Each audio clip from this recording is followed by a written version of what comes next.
श्रीमान् वेङ्कटनाथार्य कवितार्किककेसरी वेदान्ताचार्यवर्यो मे सन्निधत्तां सदाकृति. परागपद्धति श्लोकं 371.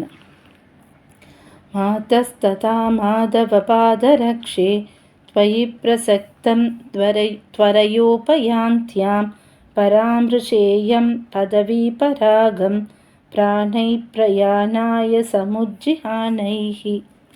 பதபதார்த்தம். ஹே மாதா, தாயாராயிருக்கின்ற மாதவ பாதரக்ஷே, பெருமாளுடைய திருவடியை காப்பாற்றுகின்ற பாதுகையே, அகம் நான், ததா எனது அந்திம தசையில், துவரையா உபயாந்தியாம் மிக வேகமாக வருகின்ற, துவயி உன்னிடத்தில், பிரசக்தம் சேர்ந்திருக்கின்ற, பதவீபராகம் வழியினுடைய தூளிகளை, பிரயாணாய சமுஜ்ஜிஹானைஹி பிரயாணத்திற்காக கிளம்பி இருக்கின்ற, பிராணைஹி பிராணங்களாலே, பராமரிஷேயம் துடைக்க வேண்டும் அப்படின்னு கேட்குறார். நம் சுவாமியோட அந்த சுவாமி எவ்வளவு வசதி அப்படின்னு சொல்லக்கூடிய ஒரு ஸ்லோகம் இது. ஏன் சுவாமியை எல்லாரும் கொண்டாடுறா அப்படிங்கிறதுக்கான ஸ்லோகம் இது. அதாவது இந்த ஸ்லோகத்தில் சுவாமி என்ன சாய்க்கிறார்னா, என்னோட அந்த அந்திம நேரத்தில், அந்த அந்திம தசையில், என்னுடைய அந்த கடைசி மூச்சு, நான் அந்த இதில் இருக்கும்பொழுது, என்னுடைய அந்த கடைசி மூச்சானது இருக்குல்ல, அதுக்குள்ளே நீ பெருமாளை அழைச்சிட்டு வரணும். நீ பெருமாளை வேகமாக அழைச்சிட்டு வருவ, கொஞ்சம் கூட தாமதமே இல்லாமல் துவரையாக வேகமாக பெருமாளை அழைச்சிட்டு வருவ. அப்படி வரும்பொழுது நிறைய தூளிகள் உன்மேலே படிஞ்சிடும். அந்த மாதிரி படிஞ்ச தூளிகளோடு நீ பெருமாளை அழைச்சிட்டு வருவ. அந்த சமயத்தில் என்னுடைய பிராணனானது கடைசி மூச்சில் இருக்கும். அந்த கடைசி மூச்சானது உன்மேல இருந்த அந்த புழுதிகளை முழுக்க தொடைக்கிற ஒரு பாக்கியத்தை எனக்கு நீ கொடுக்கணுமான்னு கேட்குற. பிராணன் போகிற வரைக்கும் நான் கைங்கரியத்தில் இருக்கணும் அப்படின்னு கேட்குறார். அதுதான் சுவாமி.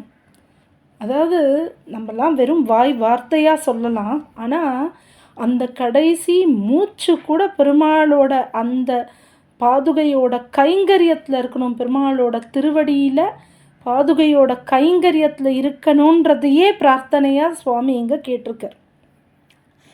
முன்னாடி ஸ்லோகத்தில் அந்திம காலத்தில் தூளி சம்பந்தம் வேணும்னு கேட்டார். அப்படி கேட்டதுனால பலன் என்ன கிடைக்கும்னு சொன்னார். இந்த ஸ்லோகத்தின் மூலமாக நான் அந்த கடைசி மூச்சுனால உன்மேலே இருக்கிற அந்த தூசிகளை துடைக்கிறதுக்கான எனக்கு ஒரு வாய்ப்பை நீ கொடுக்கணுமான்னு கேட்குறார். அப்படி கேட்கும்போது பாதுகை அவர் கூப்பிடுறார், ஹே மாதா, தாயாராயிருக்கின்ற பாதுகையே அப்படின்னு கேட்குறார். அதாவது இந்த இந்த இது சுவாமி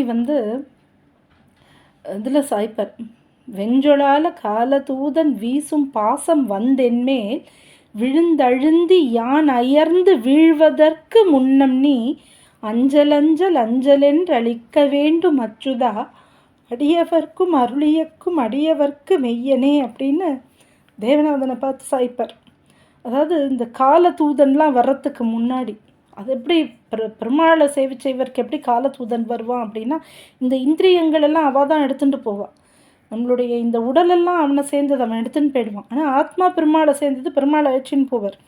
ஆனால் அந்த உடலானது மறிக்கிற அந்த சமயத்தில் வெளி இந்திரியங்கள் எல்லாம் மனசில் முதல்ல அடங்கும். அந்த மனசுன்றது பிராணனில் அடங்கும், பிராணன்றது பூத சூக்ஷ்மங்களில் அடங்கும். இப்படி எல்லாம் அடங்கிருத்துன்னா பிரஜையே இருக்காது, நமக்கு நினைவே தெரியாது. அந்த நிலை வரத்துக்கு முன்னாடி, அதாவது இந்த உடல் பாகங்கள்லாம் தன்னுடைய செயலை இழக்கிறதுக்கு முன்னாடி அப்படிங்கிறது தான் அந்த பாசுரத்தில் சாய்ப்பார். வெஞ்சொலால காலதூதன் வீசும் பாசம் வந்தென்மேல் விழுந்தழுந்தி யான் அயர்ந்து வீழ்வதற்கு முன்னம் நீ அஞ்சல் அஞ்சல் அஞ்சல் என்று அப்படின்னு. அதனால் இந்த இந்திரியங்கள்லாம் அடங்கி போயிடுத்துன்னா அப்புறம் நமக்கு அந்த ஒரு பிரஜையே இருக்காது. அப்போ நம்ம என்ன பண்ணுறோன்றது தெரியாது. உடனே மரணமானது நமக்கு கிடைக்குங்கிறதுனால, அந்த தாமதமே இல்லாமல் நீ பெருமாளை கூட்டிண்டு வரியே, அதுக்கும் முன்னாடி எனக்கு அதாவது அந்த கடைசி மூச்சு இருக்கிறதுக்கு முன்னாடி நீ கூட்டுண்டு வந்துடும். அதுதான் தாமதம் இல்லாமல் கூட்டுண்டு வருதுன்றது. அதனால் அம்மா பாதுகையே, உன்மேல படிஞ்சிருக்கிற அந்த தூளியை நான் கண்ணால் பார்த்து கையால் தொட்டு அந்த வாயால் நமகான்னு சொல்லி மனசால் தியானித்து என் மூச்சு காத்துனால அது மேலே ஒரு காற்று பட்டு நான் கையால் துடைக்கணும். அப்படி இந்த இந்திரியங்கள் எல்லாம் அதை அனுபவிக்கணும். அதுதான் எனக்கு முக்கியம். அதாவது கைங்கரிய சிந்தனையில் இருக்கிறது அப்படிங்கிறதோட எல்லை நிலமாக சுவாமி இந்த ஸ்லோகத்தை சாய்ச்சிருக்கார். இந்த அளவுக்கு ஒருத்தருக்கு கைங்கரிய சிந்தனை இருக்க முடியுமாங்கிறதே நமக்கு வாஸ்தவத்தில் நம் சுவாமியோட அந்த பிரபாவத்தை சொல்கிறதுக்கு ஞானம் வைராக்கியம் ரெண்டுமே சுவாமிக்கு பூஷணம்னாலும் அதுக்கெல்லாம் மேலே இந்த சிந்தனை, இந்த கைங்கரியம்ன்ற இந்த சிந்தனைங்கிறது வாஸ்தவத்தில் அதுக்கு நமக்கு என்ன சொல்கிறதுன்னே தெரியல. நமக்கெல்லாம் பாக்கியம் இந்த மாதிரி ஒரு பாதுகா சகஸ்ரம் சுவாமி எழுதினதை வாசிக்கிறதுன்றதே நமக்கெல்லாம் ஒரு பாக்கியம். பிராணன் போகிற வரைக்கும் கைங்கரியத்தில் இருக்கணும்னு ஒருத்தர் ஆசைப்படுறார். அதையும் இப்போ நல்ல திசையில் இருக்கும்போதே பாதுகை கிட்ட வேண்டுறார் மாதகான்னு. போன ஸ்லோகத்தில் சகதர்மச்சாரிணின்றதுனால உனக்கு புருஷகாரம் பண்ணுறதுக்கு எல்லா இதுவுமே உண்டுங்கிறதுனால அதில் பிரார்த்தித்து இதில் மாதகா அம்மா எனக்கு அந்த பாக்கியத்தை கொடுமான்னு கேட்குறார். ஆக தன்னுடைய கடைசி மூச்சுக்காத்து கூட பாதுகையோட கைங்கரியத்தில் இருக்கணும்னு சுவாமி வேண்டிக்கிற ஒரு ஸ்லோகமாக இது அமைஞ்சிருக்கடியே. கவிதார்க்கிக சிம்மாய கல்யாண குணசாலினே ஸ்ரீமதே வெங்கடேசாய வேதாந்த குரவே நமஹ.